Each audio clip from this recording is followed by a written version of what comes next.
The following interview segment was taken from Talking Wealth on Flixx.net. That's Flixx.net.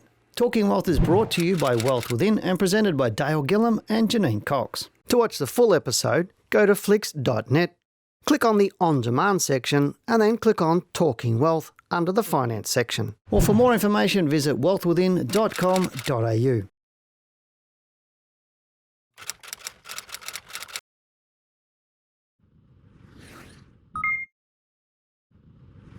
Chris Collingwood, welcome back to Talking Wealth. How are you today? Look, really good. Really good day. We've got a beautiful clear blue sunny skies here in Sydney today. It's just gorgeous. Well, we have in Melbourne too, and don't laugh, don't fall off your chair. We've actually got a beautiful day here in Melbourne, and spring is coming, and I love these types of days in wintertime where you get these beautiful skies and it's not hot, it's not cold. I love it. I do love Melbourne in spring and in autumn. They're my favourite times. In Melbourne, so we got a special part of the world, and so where you are as well. Now, last time we talked about, being more congruent with yourself and about how to get your desires and finding and going into the values and being congruent with your own values, etc. So, but today I wanted to get into another topic that's really, really important, especially in these COVID times, and we briefly touched on it last time we chatted. We talked about anxiety and we talked about depression. They're the two things we only briefly mentioned in our last chat, and I thought now's a perfect time because Melbourne's been in lockdown forever and a day. Sydney's in long lockdown. Half of Australia's in lockdown as we talk, and anxieties and fears and depression are rampant at the moment right across the board, not just business people, but people that are employees and kids have got it. So it's really, and some of the statistics I'm seeing are disturbing. So I'd love to get into that with you today. No, that would be fantastic. Well, the thing about anxiety and depression is that they're both states. They're both states of mind, and I prefer the term state to emotion. So all an emotion is a state that's common enough in a culture to be given a name. So anxiety is common enough in the English-speaking world that we have the name anxiety. And but of course it's common enough in other languages too, other cultures, and they have a word for anxiety. Well, what is actually anxiety? You want to explain that? Well, at its most basic level, it's apprehension about the future. So I'm talking about ordinary anxiety is apprehension about the future. Now we've got to keep in mind there are some other types of anxiety. So a phobia, which is a out of proportion fear about something. Is anxiety healthy, or is that because I know depression's not healthy, but is anxiety healthy or unhealthy? Well, anxiety, a little bit of anxiety is useful and appropriate. So if you think about what's the function of an anxious state, I'm anxious about some future event. So I think about myself in the future, and I'm a little bit anxious about that. Well, that's a signal, or shall we say, an internal communication to get prepared for the future. So it says, hey, get prepared. It's really, the anxiety is the Boy Scouts of emotions. It's like, hey, get prepared. And now the problem is when people ignore that. So if I have a little anxiety about something, that's an indication I'm probably not prepared for that event. And then if I then act upon that and get prepared, then the anxiety goes. The problem for a lot of people is they feel anxious and they don't like it. So they distract themselves by doing something else. So they might go, I'm thinking of a client that I worked with many years ago. She came to see me for a gambling problem. She would play the poker machines, the poker machines. Now, what happened when she played, it was an anxiety problem she had. So she'd go play the pokies and she would create this kind of altered state, low grade, maladaptive kind of trance state where she's sitting in front, pulling the lever, putting the money in, pulling the lever. And while in that state, she was relieved of the anxiety. But as soon as she was no longer playing the pokies, she felt anxious again. And when she recognised that the anxiety was really a signal to get prepared, as soon as she started thinking about, well, what do I need to do? How do I prepare myself for this particular future event? Then the anxiety subsided. Are you seeing things in society now with COVID, obviously increasing anxiety? Are you seeing a similar translation to that, like some people gambling more, drinking more, whatever else? Absolutely. I believe that some of the liquor stores have had record sales. Certainly when I was following it in the first lockdowns last year, they did rather well. So from you, yeah. Hey, liquor stores, so people self-medicate. But the problem is people think about anxiety as something to try and get away from rather than a signal. It's when it's not dealt with, it grows in intensity through time and becomes a problem. But there's a little bit more to this. There's two types of the common anxieties. One is anxiety about a specific event. I've got to make a presentation to my boss on Friday, and I'm scared because I have high values. I've got values about my own standards about my own performance, and I perceive myself as not being able to perform to those expectations. Therefore, I'm anxious. Still, it's a signal to get prepared. Or in the case of COVID, unknown future. So it's not about events, it's just the unknown future. Who knows when the lockdown's going to end?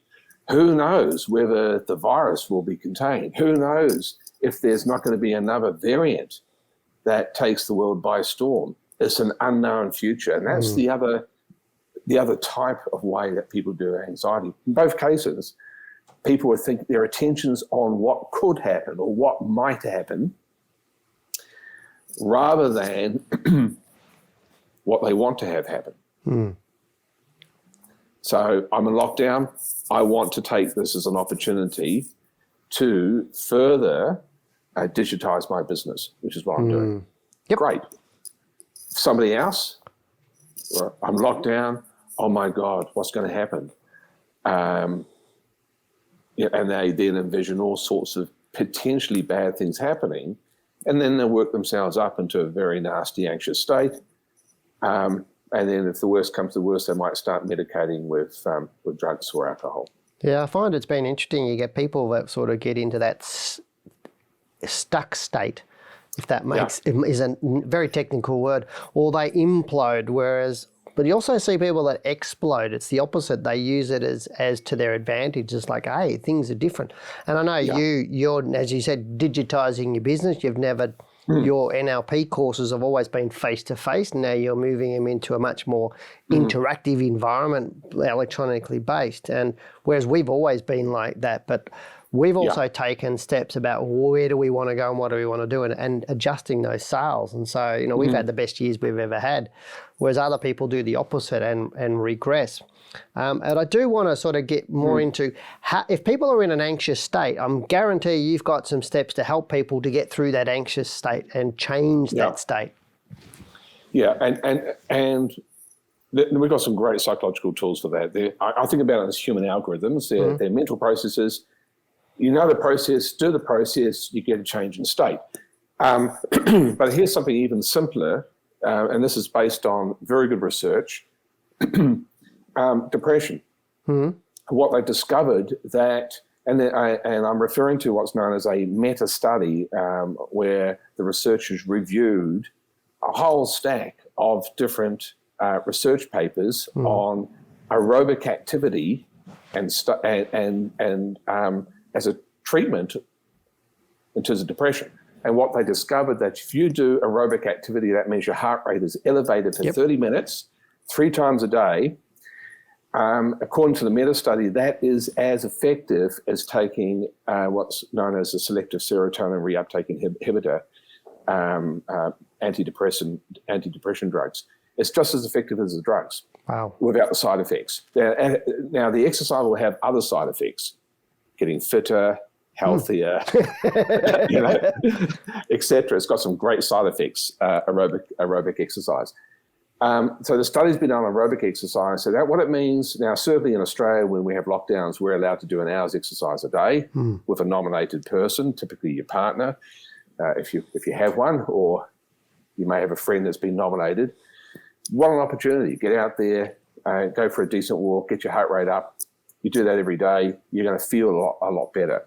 So we're talking about the simple, basic things that really do make a difference in terms of managing your state and reducing the likelihood of you getting anxious or depressed, or reducing the symptoms if you are experiencing either anxiety or depression. Yeah. So that's just that simple stuff will make a big difference. Yeah, I noticed in the first big lockdown Melbourne had, with 3 months, 12 weeks. I know my wife and I, we just got, we ordered online, we got these exercise bands, the Pilates bands and things like that.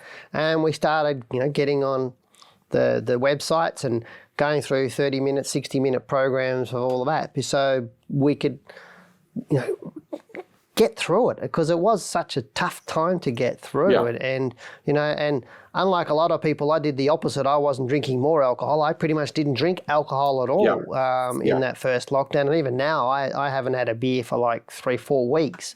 So to me, people handle things a little bit differently, but it seems to me you're talking about is there certain metaphysical things around exercise that help with people? Yeah, there's a relationship between how we use our physiology. So I'm talking about how we carry ourselves, our posture, the way we breathe, our breathing pattern, the way we move, and our state. That's built in. And this is why exercise works. Because if you're exercising, you are shaking up or changing the way you're using your physiology. It affects your breathing pattern. It affects where you put your attention. And it can have a positive influence on your mental process. So, for example, if somebody's depressed, I challenge that person, if they're able to get to a roller coaster nowadays, but anyway, I challenge them to maintain a depressed state while being on a roller coaster. It's impossible. It's not possible, because the physiology is shaken up so much. Now, they might experience anxiety, or they might be excited, or might go for a whole gamut of different emotional responses, but they're not going to be depressed.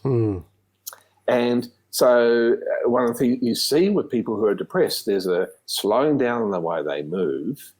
There's a fixation, a particular breathing pattern that they have. They tend to breathe in a shallow way, and they become very fixated in terms of where their attention is. And they are literally stuck. That is a stuck. That's what a stuck. That's the features of a stuck state. And so moving will break up the state. Now there are other useful things to do as well.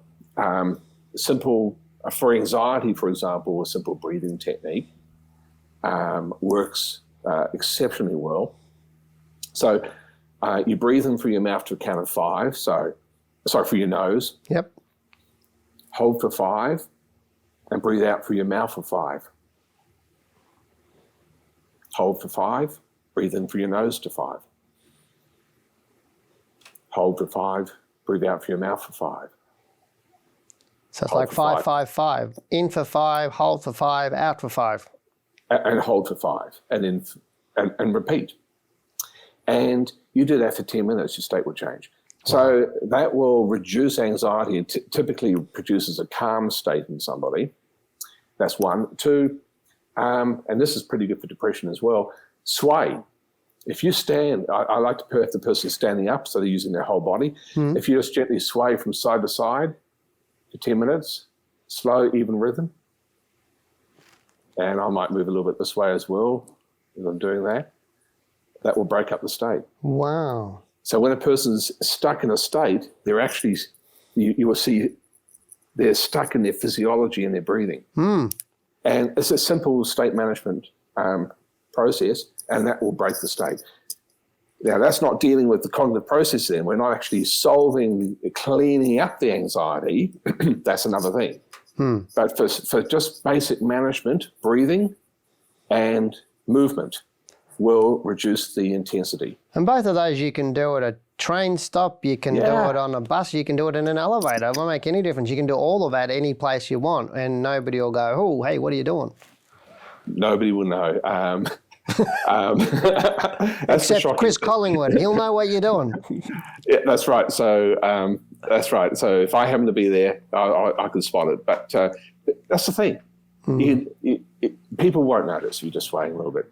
I've got a friend of mine who's an exceptional presenter, a very intelligent man, one of the most successful people I know, and very wealthy as well, very successful for business. And when he communicates, he's constantly, there's a slight movement in his body the entire time. Fantastic. It's there all the time. He's very dynamic, and I think that's part of why he's psychologically in such a robust,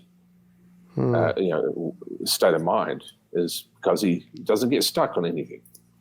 That's awesome. Now, I know we're just about to wrap up here. We're going to run out of time again, as we always do. But I know you've got an anxiety program. Do you want to briefly tell us a little bit about that, and then how people can find that anxiety program? Okay. So I've designed and filmed and edited and had edited slides and materials, a remote learning program on managing anxiety. I think I've given you guys the link to that. It's on a platform called Thinkific. We're about to put the links into my website, nlp.edu.au, to that site. And basically what we're covering is, first of all, management. How do you manage this? How do you manage your anxiety? And we've got live demonstrations of doing this where I'm challenging the person to remain anxious while doing the sway process, breathing pattern, and so on.